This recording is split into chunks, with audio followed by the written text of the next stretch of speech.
皆さんこんにちは、カズラボチャンネルです。さあ今日はですね DJI Neo 2を使って窓抜けチャレンジやってみたいと思います。以前は Neo 1でやったんですが、今回 Neo 2でということで多少機体のサイズが大きくなってる。なのでその分精密な操作が必要になると思うんですが、まあ余裕ではあるのでどうにか抜けれるんじゃないかなと思います。N モードだと楽勝だと思うんですが、マニュアルモードでもやってみたいと思います。最後までご視聴よろしくお願いします。では N モードでやってみましょう。はい、飛行の方はすごく安定してます。全く問題なさそうです。映像も来てますね。多少風があるかなという感じなんですが、このまま目視で行ってみましょう。ヤッホー、全然問題ありません。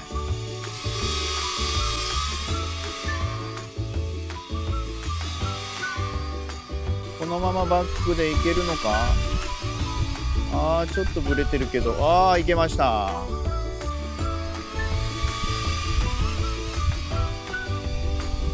では N モードでゴーグルつけて飛ばしてみます。よっしゃ、行きましょう。レッツゴー。全然大丈夫です。やはり Neo 2非常に安定しているように思います。後ろ側の窓行きます。大丈夫ですね。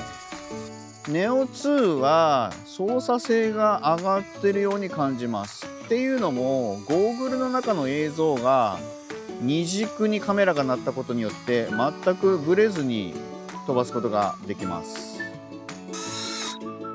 N モードでは余裕です。全然楽勝です。さあマニュアルモードなんですが、これはそれなりの操作力が必要になるということでやってみたいと思います。送信機の設定を確認します。このようになってます。レートはこのようになってます。でマニュアルモードやってみましょう。マニュアルモード、まずカメラ角が15度これぐらいでやってみましょう。はい、ではマニュアルモード入りました。さあ一旦機体の動きを確認します。はい、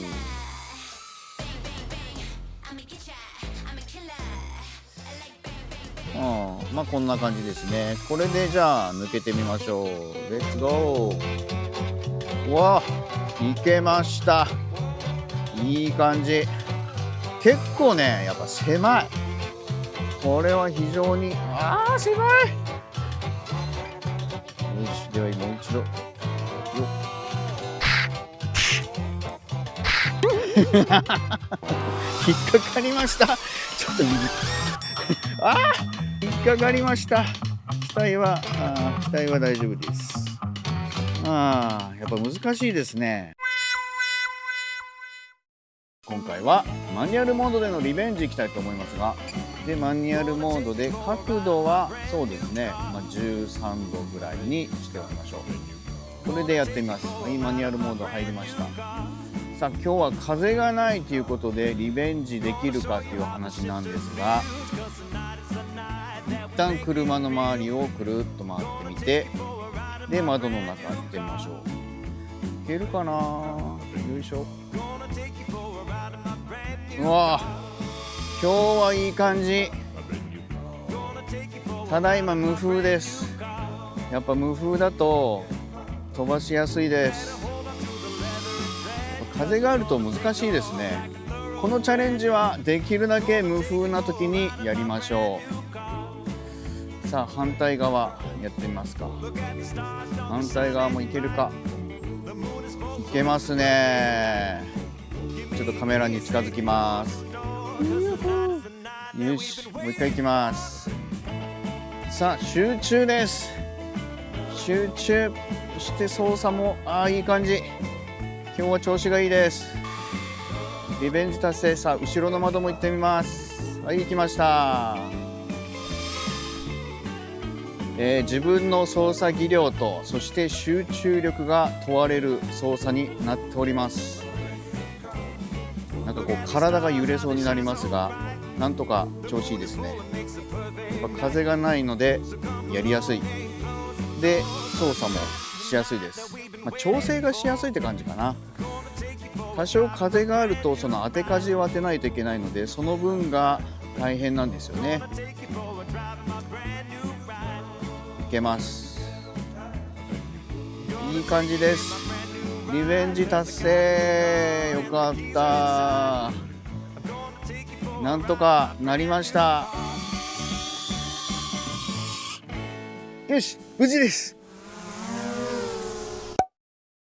マニュアルモードで窓抜けることできました。操作の練習にもなりますし、集中力もかなりないとできないと思いますが、これで技術がすごく上手になると思います。被写体もあることによって、ただ単に飛ばすっていうよりもなんか遊び感覚で楽しめるんじゃないかと思います。しかし無理しないようにですね、ぶつけて機体を壊すようなスピードにならないように気をつけて遊んでみるといいかと思います。皆さんのご視聴ありがとうございます。